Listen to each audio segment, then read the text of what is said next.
London, in the spring of 1849, was a city gilded with hypocrisy and perfumed with deceit. The carriages that rolled along Grosvenor Square bore faces painted in serenity, yet every polished smile concealed a dagger. Among the glittering assembly of that season, none was more pitied or more whispered about than Lady Evelyn Harcourt. Her disgrace was not of her own making, but, in the eyes of society, innocence mattered little once the scent of scandal had been loosed into the air. She had entered the ballroom that night as a condemned soul might enter a chapel, her step light, her chin raised, as though courage might conceal the trembling of her heart. The chandeliers blazed with indifferent brilliance, scattering light upon her pale shoulders, upon the tremor of her gloved hands that clutched a fan too tightly. Around her, the laughter of ladies and the low rumble of gentlemen's conversation formed a cruel music, threaded with her name. Evelyn Harcourt, fallen, foolish, tainted by association. Her father, the late Sir Alaric Harcourt, had been a man of passion and imprudence. His debts, his duels, and his final ruin had left his daughter to bear the wreckage of his reputation. Worse still, the poet who had once sworn eternal devotion to her had fled when whispers began to stir, a coward dressed in verse. And thus Evelyn stood alone, not yet 23, her fortune diminished, her honor bruised, her only crime being the child of the wrong man in the wrong era. Yet she came, obeying her aunt's command and her own last fragment of pride. If she was to be silenced, she would at least face her judges. The orchestra swelled. Silk rustled like waves across a marble shore. Every mirror seemed to throw back her image with unkind clarity. The fine gown too modest for fashion, the pearls too few, the color drained from her lips. She had once been admired for her serenity, now that same composure was mistaken for arrogance. "Do not slouch, child," murmured her aunt, Lady Witheringale, whose manner could have frozen a hearth. "You must remember that contrition sits prettily upon the disgraced." Evelyn did not answer. Words, in such company, were snares. She merely inclined her head, the motion slow, deliberate, a gesture that might have been mistaken for obedience. Yet beneath her calm exterior, her thoughts ran wild as trapped birds. She had heard the Duke of Ravensshade was to attend. She prayed it was rumor. His name had haunted every whisper that followed her downfall. Sebastian Vale, Duke of Ravensshade, soldier, widower, and the most feared man in London. They said he possessed neither mercy nor mirth, that he had ruined rivals with a word and destroyed reputations with the precision of a surgeon. Years ago, her father had crossed him in a matter of debt, and the Duke had taken everything that bore the Harcourt crest, save the daughter. Since then, his name had been spoken in her household with a mixture of dread and fascination. And now, as if conjured by her own fear, the air in the ballroom shifted. A murmur, subtle as a change in the wind, rippled through the crowd. Heads turned, fans stilled mid-motion. Evelyn followed their gaze and saw him. He entered without ceremony, tall and severe in black, a presence that seemed to silence even the orchestra for a moment. The Duke's face was sculpted with a kind of austere grace, his eyes dark and unreadable beneath a high brow. There was no cruelty in his expression, yet no softness either, only the composure of a man accustomed to command. Her breath caught, and for one absurd instant she thought he would not see her. But the gaze that had cowed generals and brokers alike found her at once. It was not a glance, it was an arrest. She felt it strike through the crowded room, pinning her in place. Around her, voices lowered, laughter died. The very air seemed to recoil from the tension that sprang between them. He did not look away, nor did she. Pride or defiance held her upright while her pulse thundered in her ears. She had feared his name all her life, and now that name had taken form before her, flesh in gaze and impossible calm. A lady nearby whispered, loud enough for malice to carry, "How fitting the serpent meets his ruin." Laughter followed, sharp, brittle, the kind that leaves wounds rather than echoes. Evelyn's fan slipped from her fingers, clattering softly to the floor. She bent to retrieve it, her cheeks burning, but before she could rise, a gloved hand, his closed over hers. "Allow me," he said. The voice was lower than she had imagined, quieter, as though meant only for her. When she looked up, the Duke was nearer than she thought possible. His gaze did not mock, it measured. For one breathless moment, the crowd vanished, the chandeliers, the murmurs, even her shame. There was only that voice and the steady composure of the man who had every reason to despise her. "Your Grace," she managed, withdrawing her hand, "you are gracious beyond expectation." "I am rarely gracious, Lady Evelyn," he said. "Perhaps that is why it amuses them so." His tone did not rise, yet she felt the words ripple outward, striking at those who had laughed. A sudden hush followed, more damning to the room than any outburst. He extended his arm. "May I claim this dance?" The question, simple though it was, fell upon the gathering like thunder. Her aunt gasped audibly. A gentleman dropped his glass.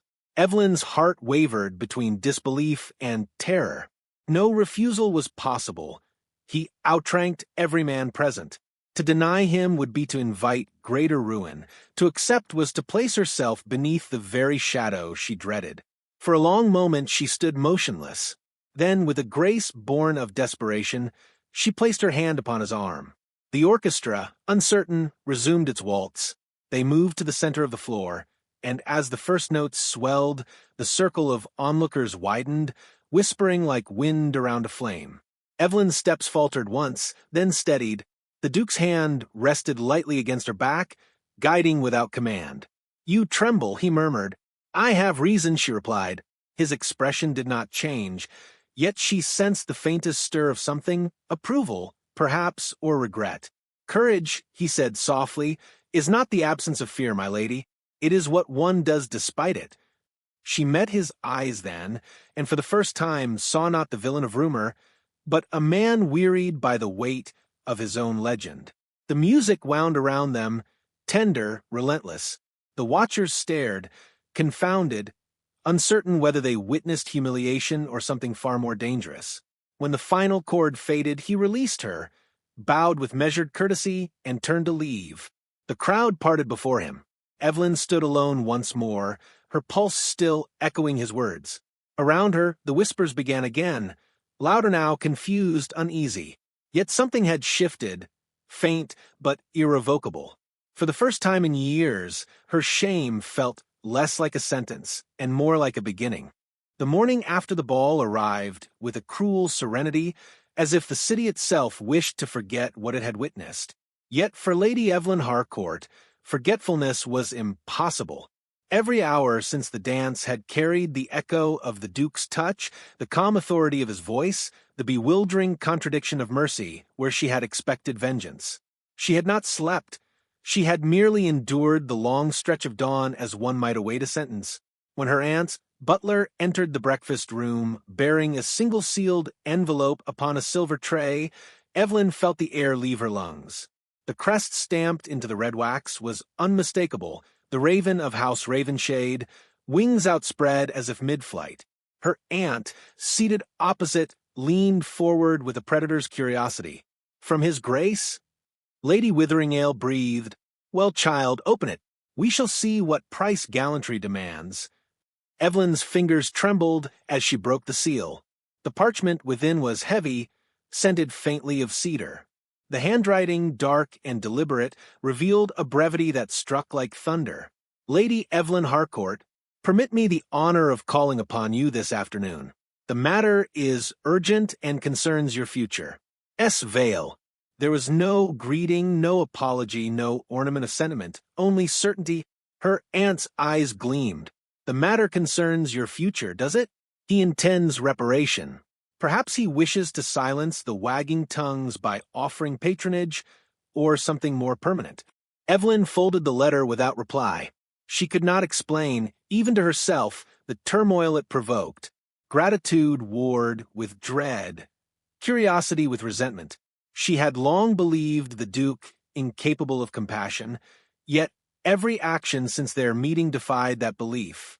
When the appointed hour came, the Duke of Ravenshade was announced not with the pomp society might expect, but with the quiet authority of a man unaccustomed to denial.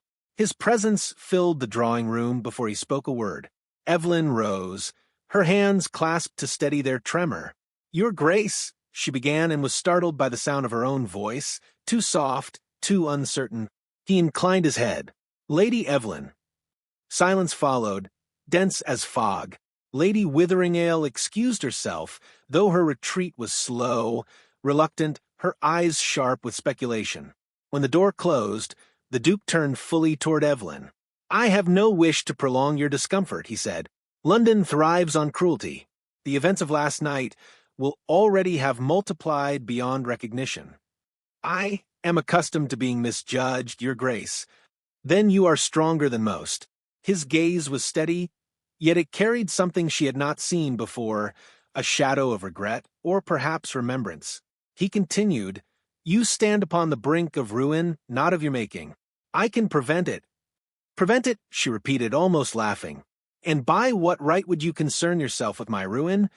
"By the right of having caused it once before," he said quietly. She stared at him, uncomprehending. "Your father," he continued, "owed me a debt beyond gold. I demanded repayment, and when he could not meet it, I took what law permitted. I did not foresee that my vengeance would pass its weight to his daughter. That is my guilt, and it will not rest easy until I redress it." Her throat tightened. "You would redress it? How?" He drew from his coat a small box of dark wood and placed it upon the table between them. "By offering you protection that none may question. My name." The words struck her like a blow. "You propose marriage?" He did not move, nor soften the steel of his tone. "I propose alliance. My house requires an heir. You require deliverance from a world that delights in your downfall. It is not affection I offer, Lady Evelyn, but respect and security." She cannot speak. The clock in the hall ticked audibly, measuring her disbelief. "Why me?" she whispered at last. "There are women who would welcome your title, who would bend to your will without hesitation." "Because," he said, "you did not bend. Even in disgrace, you met my gaze. I have known courage in battle, but rarely in a ballroom." Something within her, pride, fear, or both, rose in protest. "Marriage is not a transaction of debts and gratitude. You would make me a symbol, not a wife." He studied her face, and for a moment the stern lines of his expression softened. "Symbols endure longer than happiness," he murmured. She turned away, breath unsteady. The room seemed smaller, the air too thick to draw. Outside, the carriages passed like distant thunder. "I cannot answer now," she said. "I do not ask for haste." He replaced his gloves with precision, every motion measured.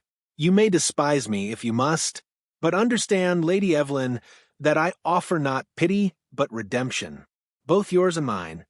When he left, the scent of cedar lingered. The box upon the table remained unopened until dusk, when curiosity overcame defiance.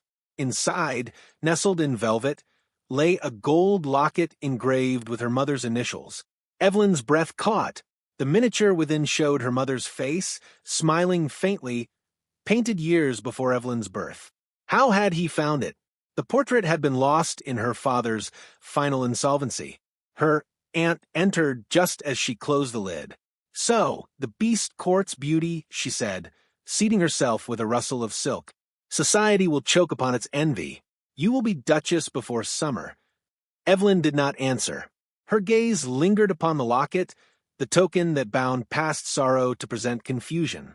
Something about it felt less like a gift and more like a key, one that might unlock either salvation or ruin. The following days passed in a haze of speculation. Invitations arrived thick with curiosity, acquaintances rediscovered forgotten affection. Rumors of the Duke's proposal spread faster than truth could walk. Some called it an act of cruelty, others a miracle of forgiveness. Men saluted her with newfound courtesy, women smiled with venomous sweetness. When the banns were read, the city buzzed as though a comet had been sighted. And through it all, Evelyn remained silent, watching her own transformation into a spectacle. The wedding took place in the chapel of Ravenshade Manor, under skies the color of pewter. The ceremony was brief, the vows spoken without flourish. The Duke's voice was calm, hers scarcely audible. There were no witnesses save the clergy, her aunt, and two silent servants. When the final benediction was given, she felt neither joy nor despair, only a curious numbness, as though she had stepped into a portrait whose colors had not yet dried. Afterward, they traveled through rain to the Duke's estate. The carriage wheels hissed upon the soaked road. Mist curled against the windows. He spoke little, his profile stern against the shifting light. Once, she caught him glancing at the locket that now rested against her throat. "You wear it," he said, simply. "It belonged to my mother." "It belongs to you," he replied. "I merely returned what was stolen." His tone allowed no sentiment, yet beneath its restraint lay something almost tender. When they reached Ravenshade, the great house loomed from the fog like a memory of some older, darker age.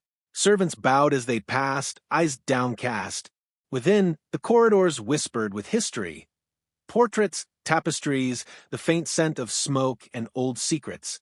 That night, in the solitude of her chamber, Evelyn heard the maids whispering beyond the door. "They say none of his brides remain past winter," one murmured. The days that followed their arrival at Ravenshade unfolded with a quietness so profound it seemed a presence in itself.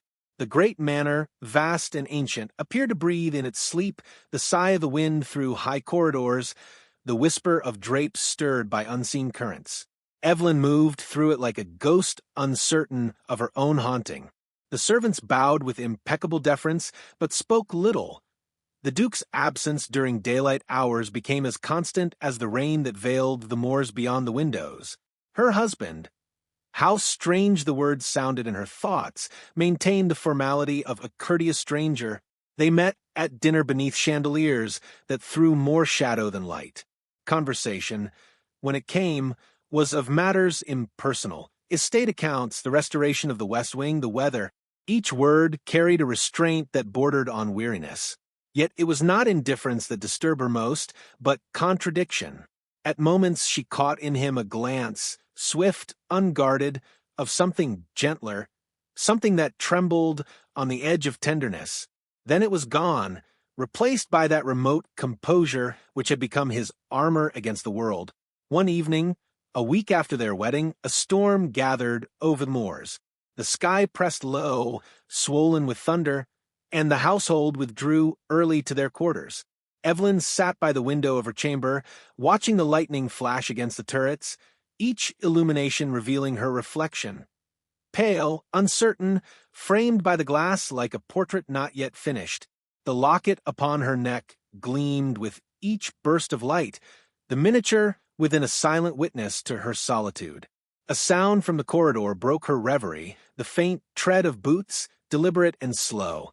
A knock followed, soft yet decisive. "Come in," she said, though her voice barely rose above the rain. The door opened, and the Duke entered, carrying a candlestick whose flame trembled as he closed the door behind him. His expression was unreadable, but his eyes, dark as wet stone, lingered upon her face. "Forgive the intrusion," he said. "The storm is fierce. I thought perhaps you might find the noise unsettling." "I am used to storms," she replied. "They are honest, at least." A flicker of something, amusement or pain, touched his mouth. He set the candle upon the mantel and regarded her in silence. The thunder rolled again, nearer this time. "May I sit?" he asked. "Of course," she said, surprised. He took the chair opposite her, his posture rigid despite the casualness of the gesture. For a while neither spoke. The fire crackled between them, its light painting his face with shifting warmth. At last she said quietly, "Your Grace, I would ask you something, if I may." "Ask what you will." "Why did you marry me?" The question hung in the air, fragile yet unyielding. He did not flinch, but his gaze turned inward, as though the answer lay somewhere beyond memory. "I married you," he said slowly, "because I could not bear to watch them devour you." She frowned. "You speak as though I were prey." "London feeds upon scandal as wolves upon carrion," he replied. "You stood among them, unguarded, proud despite their cruelty. It was an act of courage or despair. I could not tell which. Pride, perhaps," she said, "or defiance. It matters little now. It matters, he said. His voice softened. It was the first honest thing I had seen in years. She studied him, uncertain whether to trust the sincerity that crept through his reserve. And what of your own reputation, your grace? They say you are merciless, that no man crosses you and prospers. Why extend mercy to me? Because mercy is the only thing I have not yet destroyed, he said quietly. The words disarmed her. She leaned forward, her curiosity sharpened by compassion. Destroyed? What do you mean? He hesitated, then rose and moved toward the hearth, staring into the flames.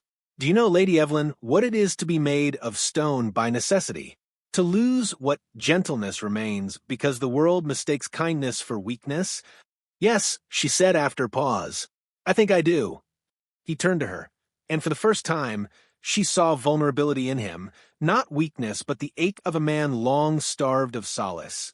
My first betrothed, he began, was a woman of high birth and low faith. She loved my title, not the man beneath it. When I left for the Crimea, I wrote her often.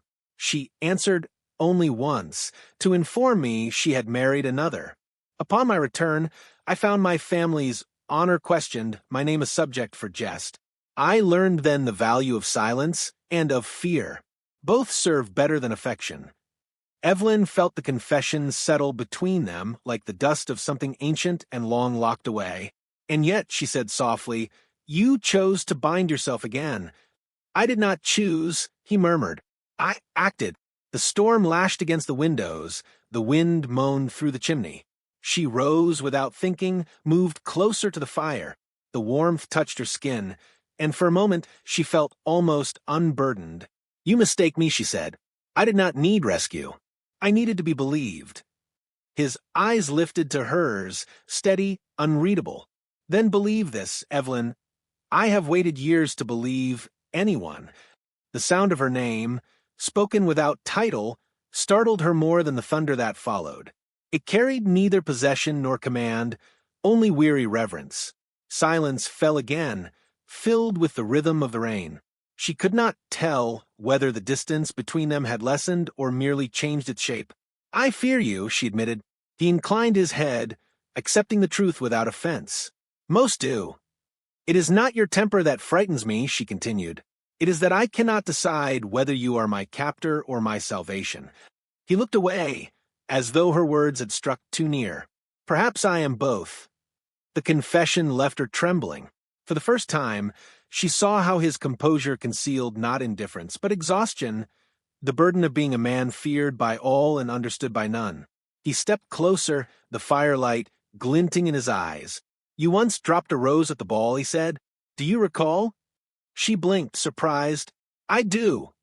I kept it, he said, not from sentiment, but because it reminded me that even what falls may retain its grace. He moved to the mantel, lifted a small glass case she had not noticed before. Within lay the same rose, its color faded but preserved. The sight of it struck her with inexplicable emotion. Why show me this, she asked. Because I grow weary of ghosts, he said, and you are the only living thing that disturbs their silence. The admission hung between them, dangerous and tender. Evelyn's heart beat fast, her fear mingling with something unspoken, unnamed. When he finally turned away, she thought she saw the faintest tremor in his hand, as though he too feared what had been revealed. He reached for the candle, shielding its flame from the draught. Good night, Lady Evelyn, he said, his voice almost gentle. She wanted to answer, to say his name, but the words caught in her throat. When the door closed behind him, she stood for a long while, staring at the glass-encased rose. Outside, the storm began to fade, leaving only the whisper of rain against the windows. And though she could not name the feeling that trembled through her, she knew that something within both of them had shifted irrevocably, that the walls of Ravenshade were no longer strong enough to contain what had just begun to breathe. The days following that storm seemed gentler, yet beneath their calm lingered an unease neither dared name. The Duke kept to his study, Evelyn to the garden, where the winter's frost still clung to the hedgerows. Servants spoke softly now, watching her with the cautious reverence reserved for those who lived too close to the master's moods. Yet something had altered within her, a steadiness that was neither resignation nor peace, but awakening. Rumor had begun to leak beyond the estate. Letters arrived from London, their seals broken by curious hands before they reached her. The tone of society's gossip had changed from pity to speculation. Whispers suggested the Duke's marriage was a farce, that his new Duchess occupied a separate wing and dined alone. Others claimed he sought annulment. The cruelty of the ton was tireless. Even silence became evidence against her. On the morning the first snow melted into rain, Evelyn found herself summoned to his study. She hesitated upon the threshold, uncertain whether she entered a tribunal or a truce. The room, lined with shelves of ancient volumes, smelled of leather, ink, and faint smoke. The Duke stood by the window, his profile severe against the light. Papers lay upon the desk, letters, perhaps petitions, but she could not read their meaning. "You sent for me, Your Grace," she said. He turned. His expression, though calm, bore the marks of sleepless nights. "It seems London cannot abide a mystery," he said. "They demand to know whether the Duchess of Ravenshade is wife or ornament." She managed a small, brittle smile. "They will decide either way. Truth is irrelevant to gossip." "Then let us give them truth," he said quietly. "You may return to town if you wish. Take the carriage, the servants, whatever comfort you require. You need not remain here a moment longer." The words struck her as both kindness and exile. "You would send me away?" "I would release you," he corrected. "This house has long been a prison, and I will not make it yours." Her composure faltered. "And what of our vows?" "Vows," he repeated, as if testing the weight of the word. "Spoken for duty, not desire. I have done you harm, Evelyn, though not by cruelty. I thought to save your name. Instead, I have chained it to mine." She crossed the room, unable to bear the distance. "If I am chained, it is by choice, not force. You offered protection, not affection. I accepted it with open eyes." His gaze darkened. "And now you regret it." "Do you think me so feeble," she said, her voice rising before she mastered it, "that I cannot distinguish regret from resolve? You mistake silence for weakness, Your Grace. I have endured far worse than your distance." He stepped closer, his tone low but trembling. "You speak as though you understand me, but you cannot. My affection, if such a word still belongs to me, destroys what it touches. I have learned to love only in absence." "Then you have learned wrongly," she said. "For love unspoken is cruelty disguised as restraint." His eyes met hers, and for the first time, the composure fractured. "You would have me break what little remains of my honor?" "I would have you tell the truth," she said simply. The fire in the grate hissed as rain struck the chimney. He turned from her, gripping the edge of the desk as though steadying himself against an unseen tide. "You think me proud," he said, "but pride is only the skin that hides fear. I have feared all my life, of failure, of ridicule, of tenderness. To command men in battle is simple. To face a woman's trust is another kind of war. And I am weary of wars I cannot win." Evelyn moved closer, her voice softening. "Then lay down your arms." He looked at her then, and she saw the man behind the legend, the soldier who had buried his gentleness beneath discipline, the lover who had never been allowed to speak without consequence. "What would you have me say?" he whispered. "Say what you have withheld," she replied. "Say that I am not your penance but your choice." For a moment, silence expanded between them, heavy with all that had been unspoken. Then he crossed the space between them in 2 strides. His hand came to rest upon her cheek, tentative as if she were made of light. "You mistake my reticence for indifference," he said. "But I have waited, God help me, I have waited, for the moment you would cease to fear my name." The confession struck her like a prayer long withheld. She felt tears rise, unbidden, not from sorrow but from release. "And I have waited," she said, "for you to see that I never feared you, only the world that shaped you." Something within him seemed to yield. The austerity that had ruled his features softened. The man who had commanded empires of silence stood suddenly uncertain, human. "You should despise me," he murmured. "Then let that be your punishment," she said. "That I do not." He laughed once, low and bitter, then drew her into his arms. The embrace was not fervent, but reverent, as though he feared the moment might vanish if he held it too tightly. The scent of cedar surrounded her again, now familiar, almost tender. For a long time they stood thus, while outside the rain softened into mist. When at last he spoke, it was against her hair, his voice barely above a breath. "Stay, Evelyn. Not as obligation, but as my equal. Stay, and I will learn the language of gentleness again." She leaned back enough to meet his eyes. "And if the world condemns us, then let the world learn what it means to be wrong." He kissed her hand, a gesture both ancient and new. The fire dimmed, casting long shadows that reached toward them like the ghosts of all they had been. For the first time since their marriage, she felt the weight of her heart lift. The house itself seemed to exhale, its silence no longer oppressive but expectant. The walls that had witnessed fear now enclosed something fragile, yet alive. When the Duke finally released her, his composure returned, though it no longer felt like armor. "Tomorrow," he said, "we shall return to London. Let them see what they have made of their scandal." "And what have they made?" she asked. He smiled faintly. "A woman braver than her accusers, and a man unworthy of her courage." She shook her head. "Not unworthy, only human."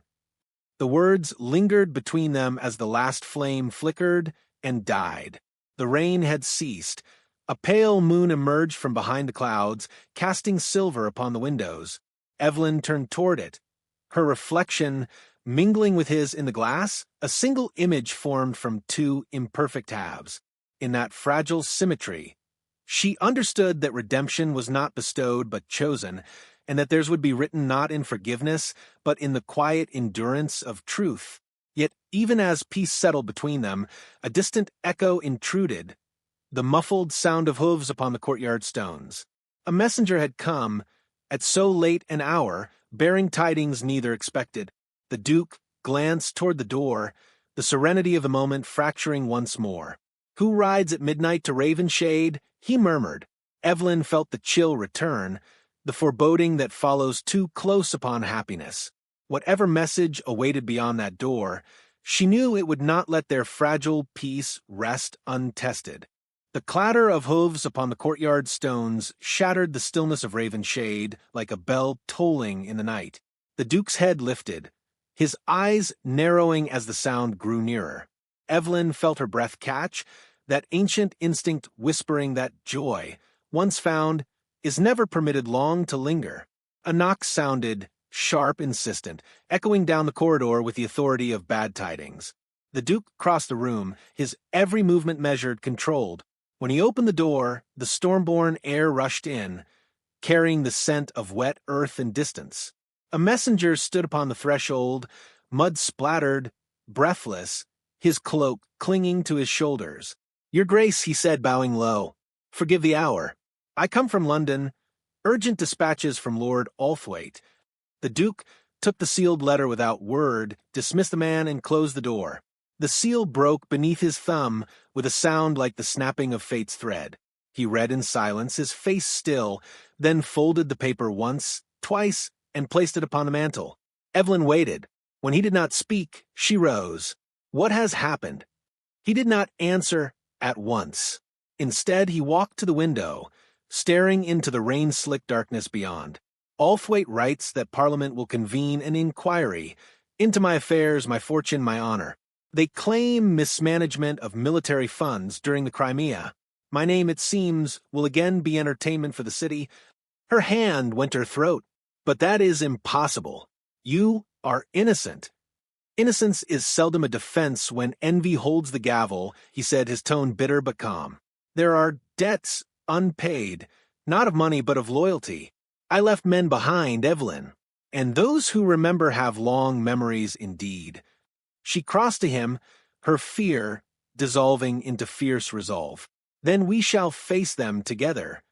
He turned sharply, his composure cracking. "No, you will not be dragged through the filth of their accusations. London will devour you anew. I would rather they destroy me than see you humiliated again. Do not presume to choose my suffering for me," she said, her voice trembling with conviction.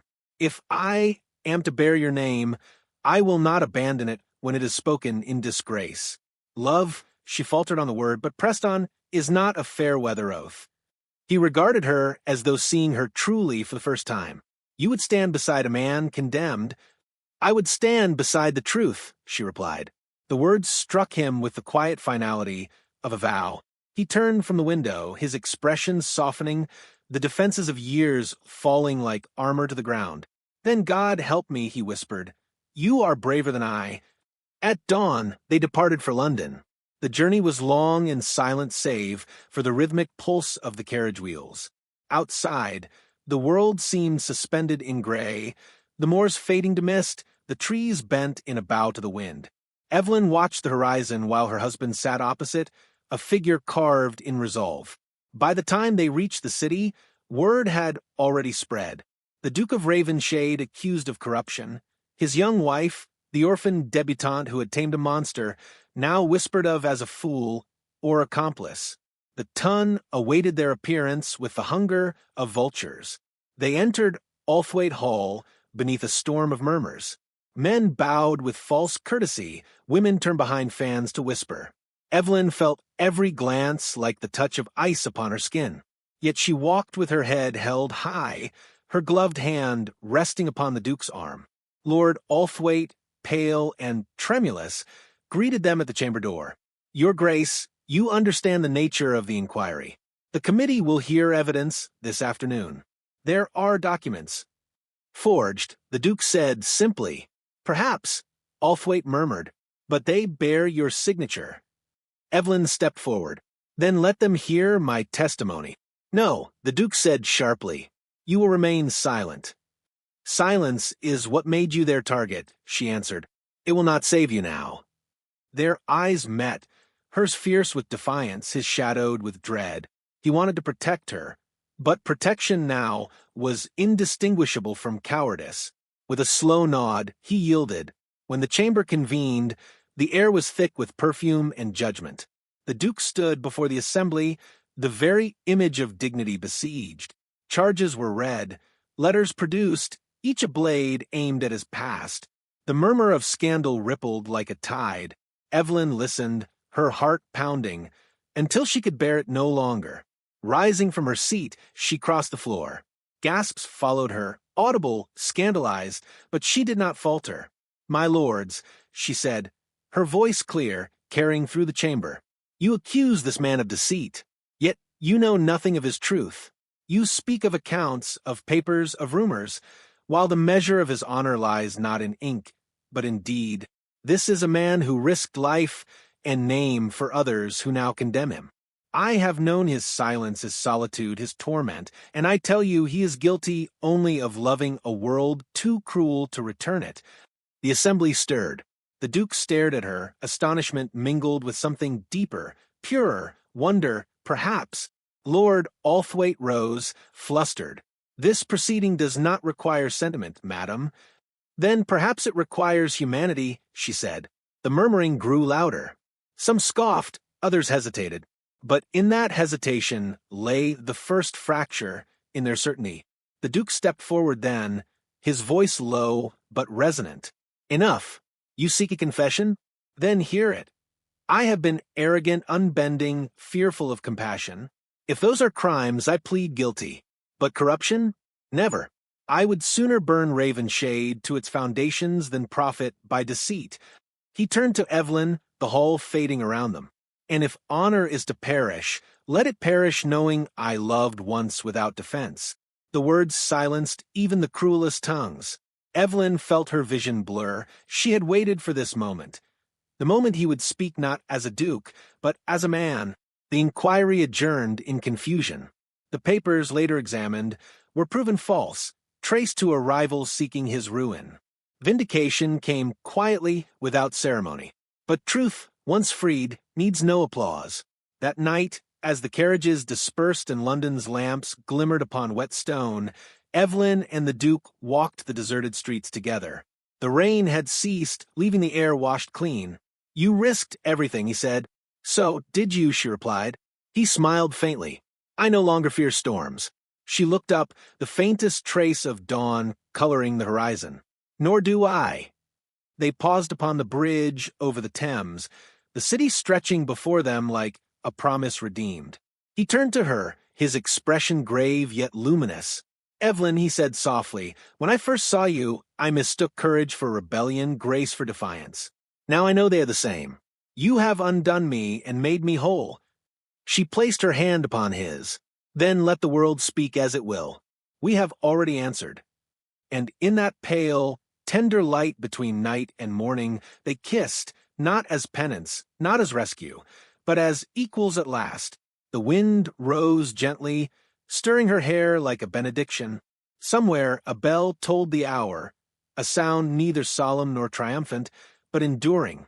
At raven shade, the old rose upon the mantel began to crumble, its petals falling one by one. Yet its fragrance lingered, faint but indelible, as though love itself, once awakened, refused to fade.